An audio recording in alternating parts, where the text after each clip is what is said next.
देख रहे हैं जनता टीवी और मैं हूं कृतिका सेठी। स्वागत है आपका तिब्बत न्यूज में।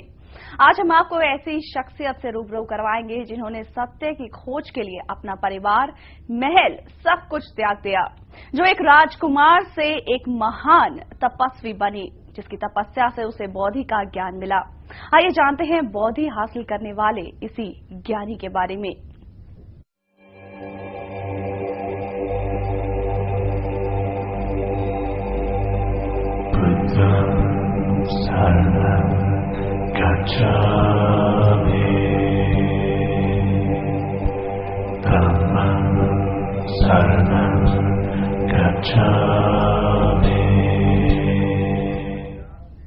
जिस तरह हिमालय जैसा कुछ नहीं, उसी तरह गौतम बुद्ध की तरह कोई नहीं।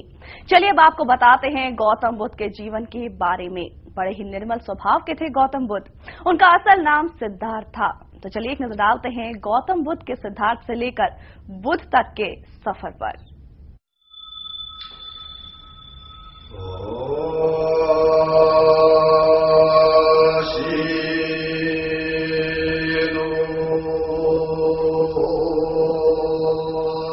शाक्यों के राजा शुद्धोधन और महामाया के घर ईसा से 563 साल पहले कपिलवस्तु के लुम्बिनी वन में जन्म हुआ सिद्धार्थ का।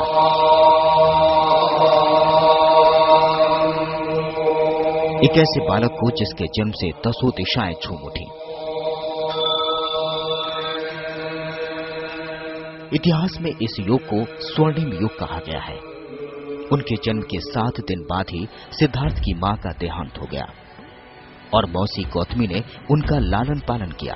उनके जन्म से पहले ही ये भविष्यवाणी हो चुकी थी कि राजा शुद्धोधन के घर एक ऐसे बालक का जन्म होगा जो या तो एक महान राजा होगा या फिर एक तपस्वी। राजा ने इस भविष्यवाणी को सच न होने के लिए सिद्धार्थ को महलों के ऐशो आराम दिए ताकि सिद्धार्थ तपस्वी के जीवन को न चुने। शुद्धोधन ने सिद्धार्थ को गुरु विश्वामित्र के पास वेद और उपनिषद की शिक्षा दिलाई, साथ ही राजकाज और युद्ध विद्या की शिक्षा भी दी। शुद्धोधन चाहते थे कि सिद्धार्थ एक महान राजा बने, इसीलिए सिद्धार्थ को एक महान राजा बनने की सभी शिक्षाएं दी गई। लेकिन शायद समय की कुछ और ही मांग थी। महलों में कैद सिद्धार्थ बाहर की दुनिया देखना चाहते थे। बचपन से ही सिद्धार्थ के मन में करुणा भरी थी, जिसका डर राजा शुद्धोधन को हमेशा सताता रहता था। इसी डर से शाक्य वंश में जन्मे सिद्धार्थ का 16 वर्ष की उम्र में दंडपाण शाक्य की कन्या यशोधरा के साथ विवाह कर दिया। राजा शुद्धोधन ने सिद्धार्थ के लिए भोग विलास का भरपूर प्रबंध कर दिया। 3 ऋतुओं के लायक 3 सुंदर महल बनवा दिए। वहां पर नाच गान और मनोरंजन की सारी सामग्री जुटा दी गई। दास दासी उसकी सेवा में रख दिए गए ताकि सिद्धार्थ पारिवारिक जीवन में उलझ जाए और महलों के बाहर की दुनिया देखने का मोह उनके दिमाग से निकल जाए। और ऐसा हुआ भी। सिद्धार्थ ने अपनी उम्र के 29 साल कपिलवस्तु पर राज किया और इस दौरान सिद्धार्थ पुत्र राहुल के पिता भी बने। राजा शुद्धोधन खुश थे कि सिद्धार्थ कपिलवस्तु के राजपाट को हंसी खुशी चला रहे हैं। उन्हें लगा सिद्धार्थ शायद एक महान राजा बनेंगे, लेकिन शायद शुद्धोधन दूसरी भविष्यवाणी को भूल गए थे या फिर उसके बारे में सोचना ही नहीं चाहते थे। लेकिन कहते हैं होनी को कोई नहीं टाल सकता। सिद्धार्थ का मन अभी भी महलों के बाहर झांकने को विचलित था और फिर वो हुआ जिसने सिद्धार्थ को एक महान तपस्वी बनने के लिए मजबूर कर दिया। एक दिन सिद्धार्थ महलों के बाहर की दुनिया देखने निकल पड़े। जब राजा शुद्धोधन को इस बारे में पता चला कि सिद्धार्थ अपने राज्य की सैर के लिए निकले हैं, उन्होंने पूरे राज्य से गरीब, बूढ़े, कुछ ऐसी चीजों को छुपा दिया जिसे देखकर सिद्धार्थ का मन विचलित न हो। लेकिन बावजूद इसके उन्हें एक बूढ़ा व्यक्ति दिख गया जो बहुत बुरी हालत में था। जब सिद्धार्थ को बूढ़े होने की वजह पता चली तो उन्होंने कहा कि ऐसा जीवन ही क्या जो मनुष्य को बुढ़ापे पर लाकर खड़ा कर दे। सिद्धार्थ का मन विचलित हो उठा था। वो जल्दी ही लौट पड़े। राजा को पता लगा तो उन्होंने कुमार के लिए और अधिक मनोरंजन के सामान जुटा दिए। महल के चारों ओर पहरा बैठा दिया कि फिर भी कभी ऐसा कोई खराब दृश्य कुमार न देख पाए। दूसरी बार कुमार जब बगीचे की सैर को निकले तो उनकी आंखों के सामने एक रोगी आ गया। सिद्धार्थ को तब पता चला कि वो रोग क्यों होता है, तो उन्हें फिर एक धक्का लगा। उन्होंने कहा कि अगर स्वास्थ्य सपना है तो कौन भोग कर सकता है शरीर के सुख और आनंद का। कुमार एक बार फिर दुखी होकर महल को लौट आए। शुद्धोधन को जब इस बात का पता चला तो उन्होंने महल का पहरा और कड़ा कर दिया, लेकिन सिद्धार्थ के मन पर शुद्धोधन पहरा न लगा सके। उनके मन में हो रही हलचल को वो न रोक सके। और एक दिन सिद्धार्थ की नजर एक अर्थी पर पड़ी। जब सिद्धार्थ को पता चला कि मनुष्य एक दिन शरीर को त्याग देगा तो वो समझ गए कि संसार में जो आया है उसे जाना ही होगा। और फिर शुरू हुआ वो सफर जिसने एक राजा को महान तपस्वी बना दिया, जिसके पद चिन्हों पर आज भी उनके अनुयायी चलते हैं। कहते हैं भविष्यवाणी को कभी टाला नहीं जा सकता, जो होना है वो होकर रहेगा। राजा शुद्धोधन ने कितने जतन किए कि सिद्धार्थ एक महान राजा बने, महलों में ऐशो आराम की जिंदगी बिताए, मगर ये हो न सका। जब सिद्धार्थ को पता चला कि ये शरीर एक दिन त्यागना होगा तो उन्होंने अपने परिवार को ही त्याग दिया और चल दिए उस सत्य को खोजने जो बरसों से उनके मन को विचलित कर रहा था। उनके सफर की पहली शुरुआत हुई राजगृह से, जहां कपिलवस्तु के राजा सिद्धार्थ ने भिक्षा मांगी।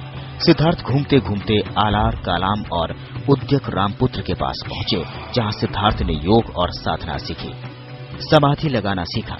पर उससे भी सिद्धार्थ को संतोष नहीं हुआ। वह उर्वेला पहुंचे और वहां पर तरह तरह से तपस्या करने लगे।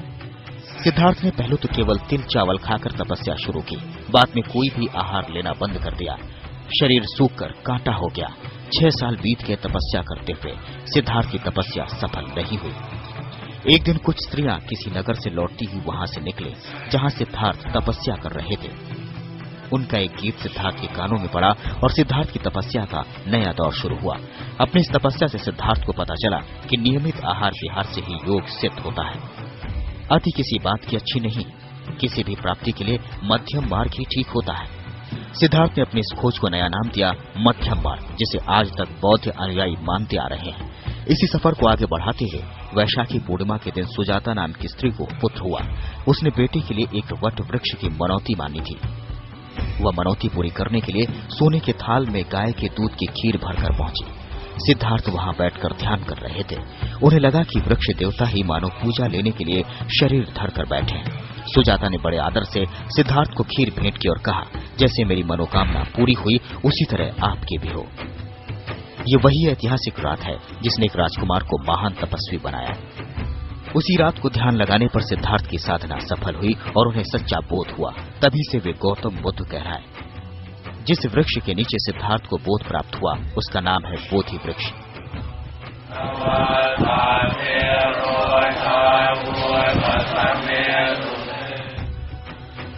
जिस स्थान की घटना है वह है बोध गया।